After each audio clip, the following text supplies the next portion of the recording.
Hello everybody. These are difficult times, but there's an ancient writer, Lucretius, who has a message of hope for us. Don't be afraid.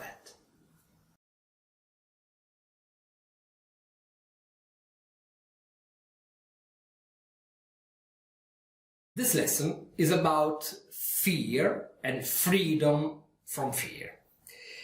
I hope my students have read or listened to the description of Thucydides of the plague of Athens of 430 BC. I take it briefly. In the second book of the Peloponnesian War, Thucydides describes the terrible plague of Athens, which had Pericles himself among the victims. Thucydides struck, survived, and developed immunity. We note some aspects. The plague comes from afar, from troops who came to devastate the country. Today, epidemics are spreading thanks to business travel and tourism. In the ancient world, this displacement of masses mainly concerned armies. Thucydides also traces the lines of the epidemic. Africa beyond Egypt, Libya, and then Persia, and then Athens. The second terrible aspect is that there were no treatment available, and that even doctors risked very much to approach the sick. The third aspect is the collapse of traditional values. At the beginning, the Athenians do make procession in temples, they pray, they consult oracles, but in the end they abandon everything, and since religion has strong civil and political repercussions in the ancient world, and often also in the modern world, the abandonment of religion also marks the abandonment of civil spirit. The fourth aspect is that of the conspiracy theory. The theory that the Peloponnesian poisoned water was immediately born.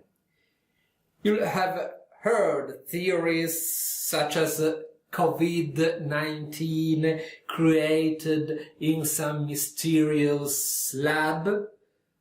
So, you see that as Kohelet says, there's nothing new under the sun. Thucydides describes the symptoms of the plague very well. First phase: feeling heat in the head, red and swollen eyes, hemorrhage to mucous membranes, bad breath. Second stage: sneezing, hoarseness, cough. Third stage: vomiting. Fourth phase: sores, pustules, no fever, but a very strong sensation of heat and unquenchable thirst. Fifth stage: loss of body parts and dementia. Also in this case, like Homer, we are perhaps in a situation of spillover animals man. Crows and animals of prey disappear or die if they try to feed on bodies dead of plague.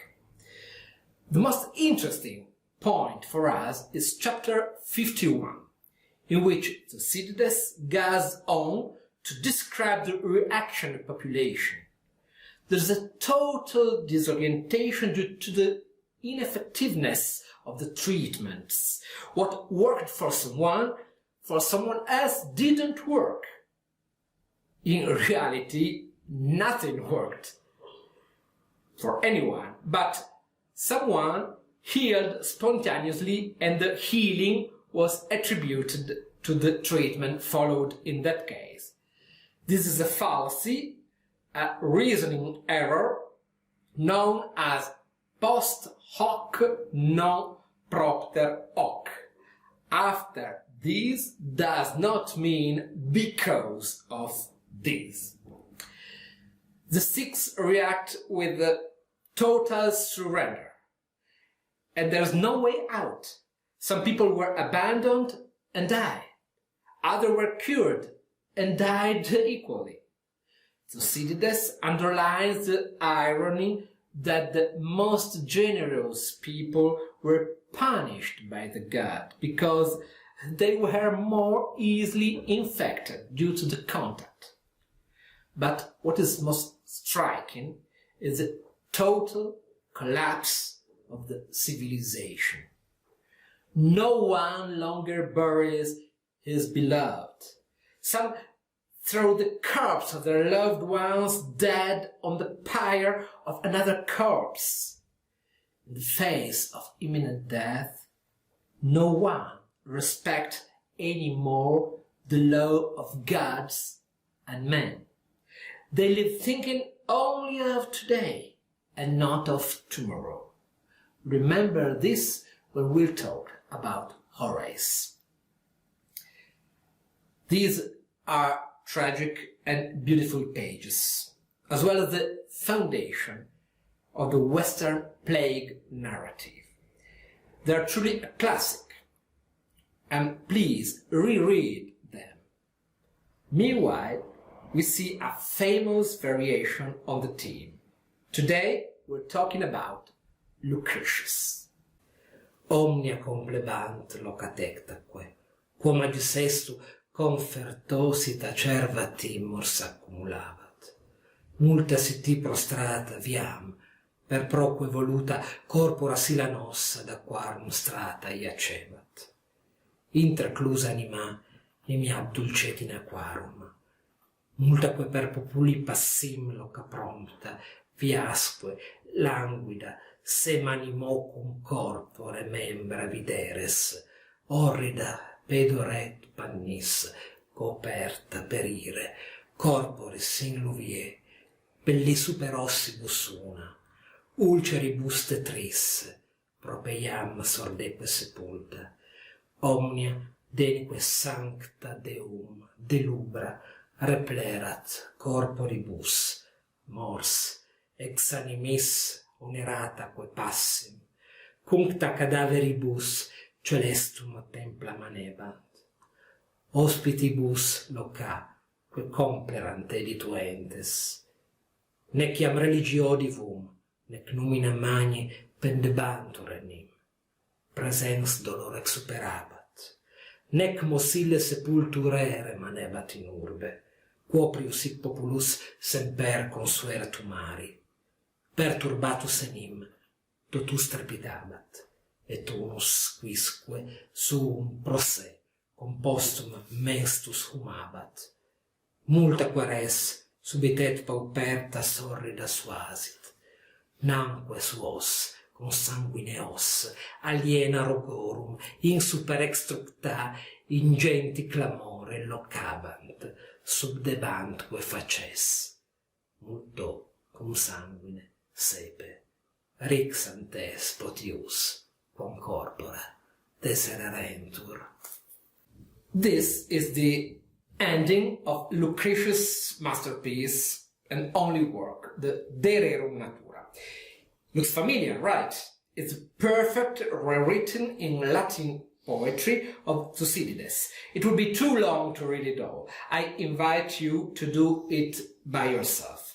This ending is rather strange. In this classic nugget, we will understand why.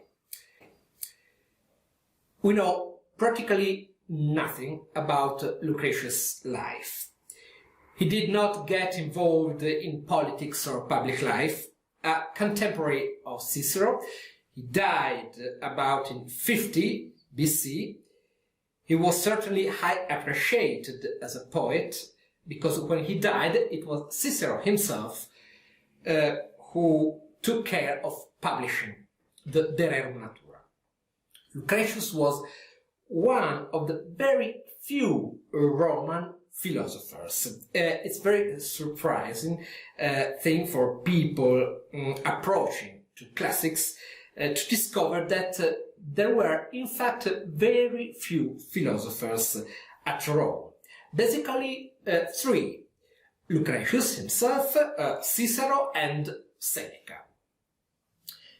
In general, philosophy in Rome has a particular interest as a leitmotif, not knowing things per se, but applying knowledge of things to ethics and behavior. For now, let's stop on Lucretius. His basic philosophy is Epicureanism.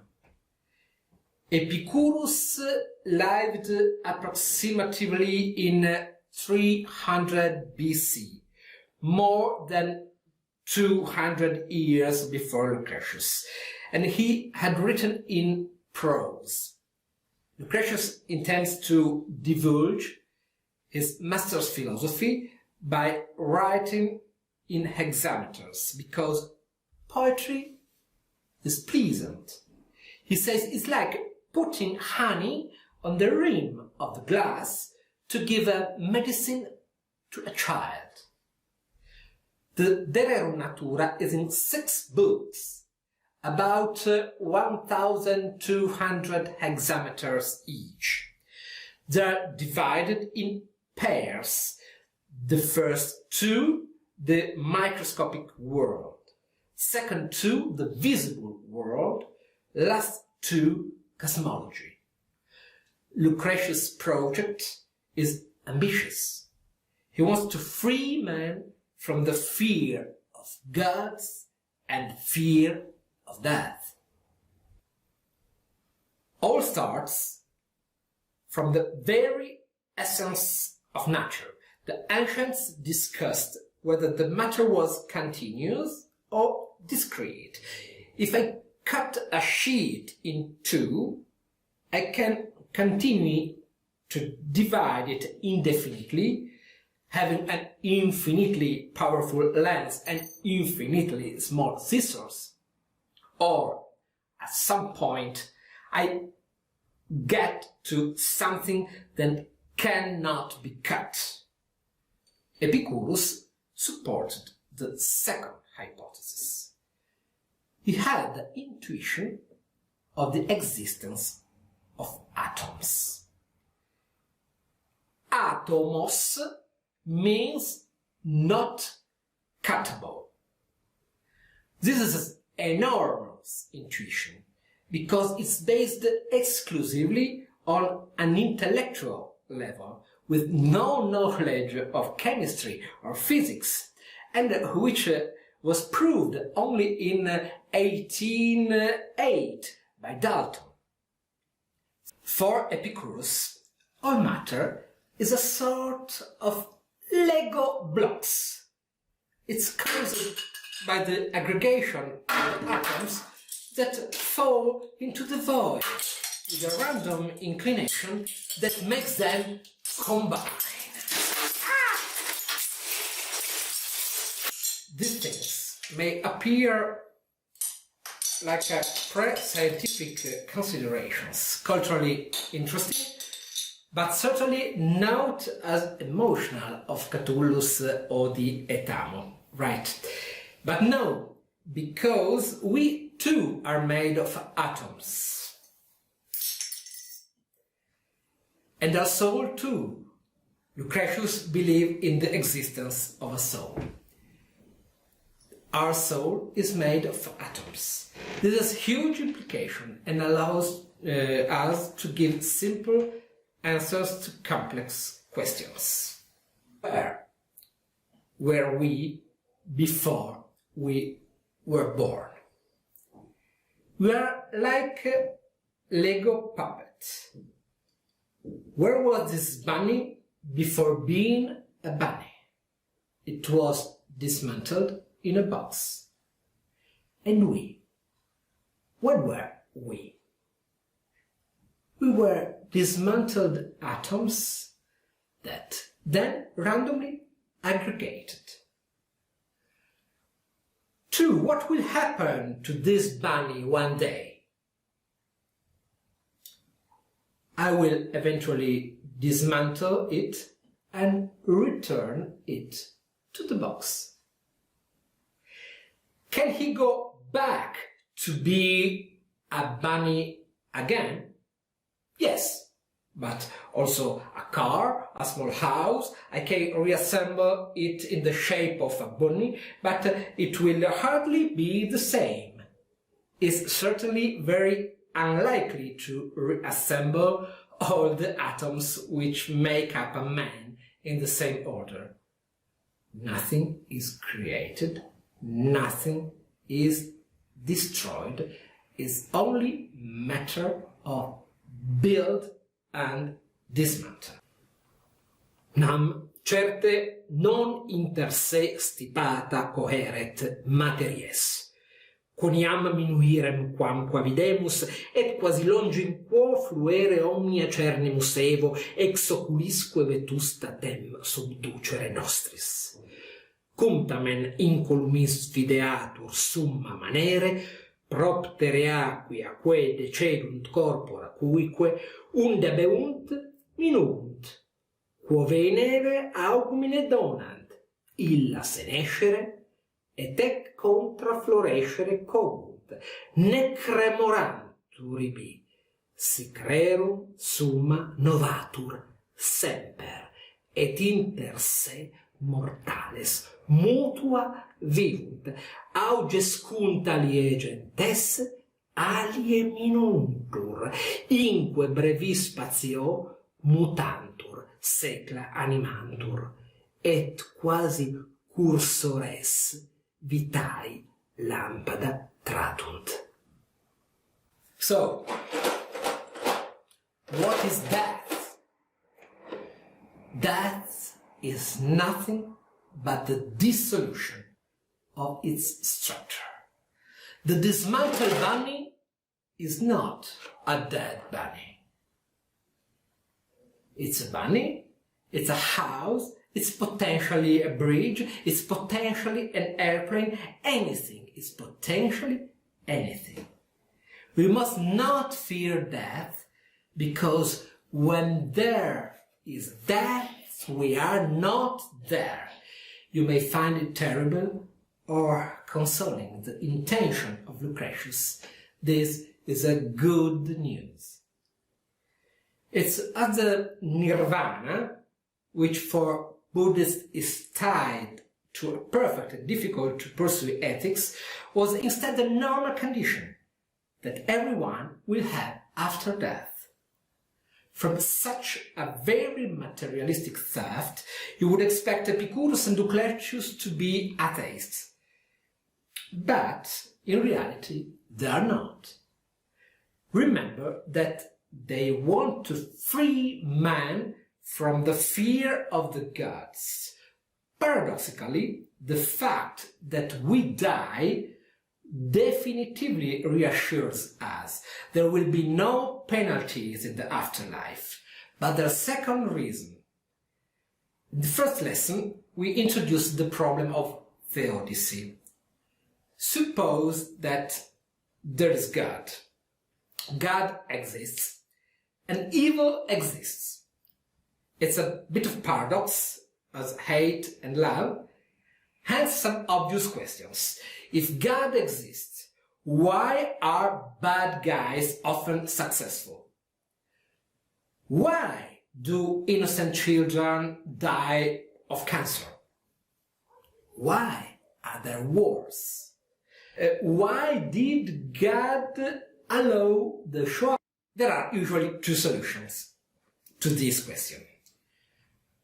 The easier is God not exists. This eliminates the root question. The second is God exists, but he allows evil for some reason to test ourselves, or because what in a narrow perspective looks like an evil, seen in a wider perspective is not, because at high level reasons there are some reasons that we are not able to understand, or because life itself is a dynamic between good and evil. This is a somewhat Taoist or Mazate solution to safeguard free will, etc. As you see, they are complicated solutions, not always convincing. So Epicurus and Lucretius came out with the solution number 3. Ingenuous, simple, elegant. God do exist, but he does not. The gods, we are in a polytheistic culture, live in spaces between the worlds, the intermundia, because there are many worlds. They are blessed, they are far from any worries, they are very distant from the misery of the world and very distant from the gods of Homer, who are passionate, treacherous, angry and interventionists. In religions, God is usually a perfect model to conform to. In the Bible it said that God made man in his image and likeness. If you are an atheist, you can think the opposite, that man made God in their image and likeness, but in the end it's the same. We must try to imitate God.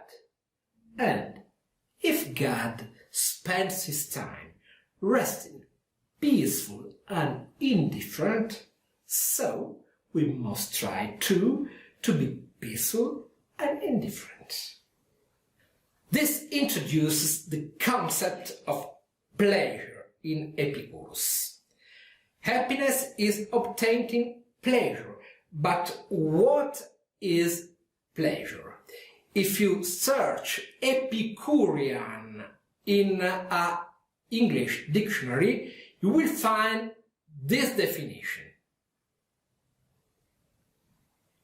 It's wrong. For Epicurus, there are 3 types of pleasure: the natural and necessary ones. For example, to eat bread when you feel hungry. The natural and unnecessary ones, for example, eating caviar and truffles when you are hungry. The unnatural and unnecessary ones, like to put the alarm clock at 5 a.m. to be the first to get the latest smartphone model. Epicurus' ethics is simple. The first ones are green, the second yellow, the third red. The greener you are, the better. You can substitute it with vegetables, carbs and protein, and fats, and you have a perfect diet. Note that yellow and red pleasures are not actually harmful, but it's the addiction to them that is harmful. Epicurus is not a moralist. For example, if someone gives you as a gift a $1,500 phone, congratulations. You're lucky, don't feel guilty, enjoy it.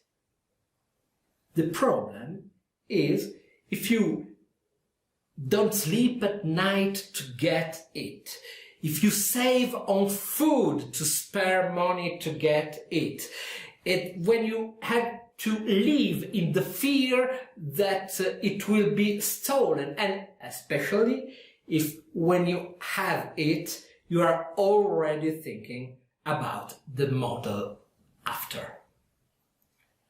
The real pleasure for Lucretius is not cynetic, moving, but katastematic, still.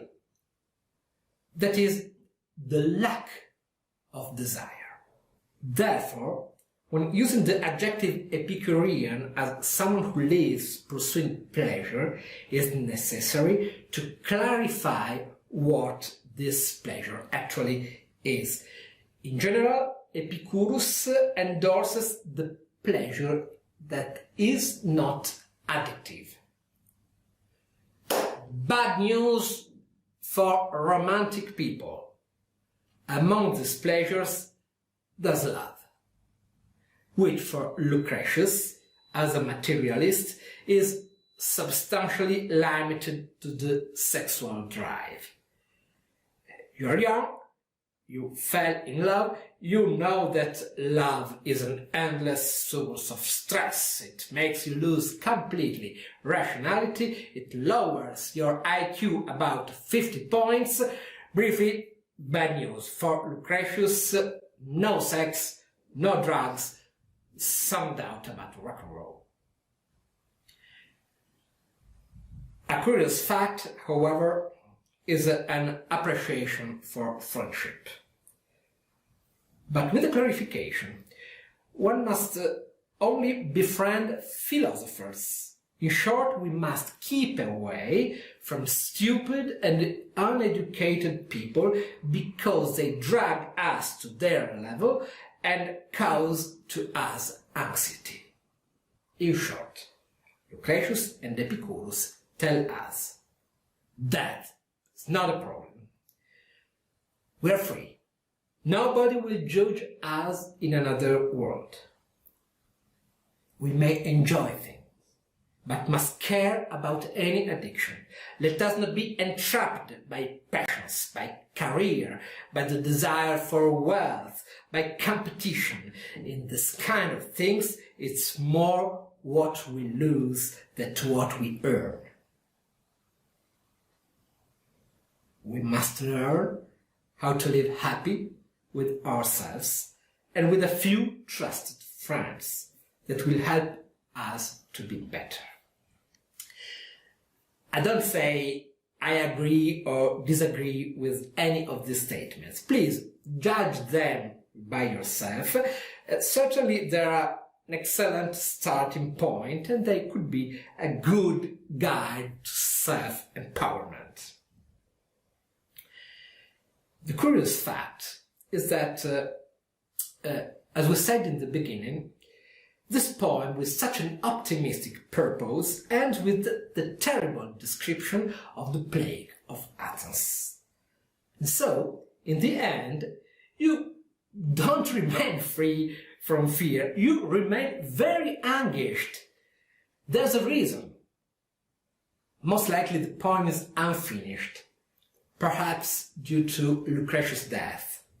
The result is that for us this is the end and contradicts all the positivity we have seen so far. And the effect that it creates in the readers is that reason allows us to evaluate things coldly. But then, when we leave them, when the accident of life touch us closely, it's difficult not to think in terms of feelings and emotion rather than rationality. Once again, Necio sed fieri sensio et excursion. Therefore, the best ending for a lesson on the De Rerum Natura is, paradoxically, it's incipit. Lucretius, at the beginning of the work, invokes Venus. It's a rhetorical device. It does so because this is tradition in the poems, to invoke the gods. We know what he really thinks of the gods. Venus is a kind of metaphor the impulse to life, the one what makes us live in the beautiful and ugly moments of our existence. Venus is spring, is the moment when life returns after the long winter nights.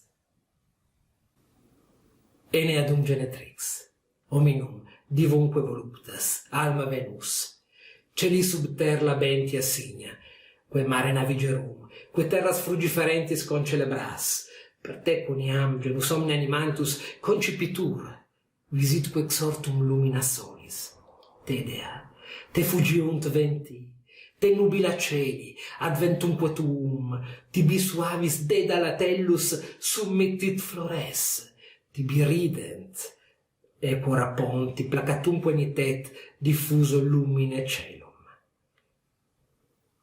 So, enough for today. So, let's hope in the spring, with a wish to my students to be happy in this complicated and interesting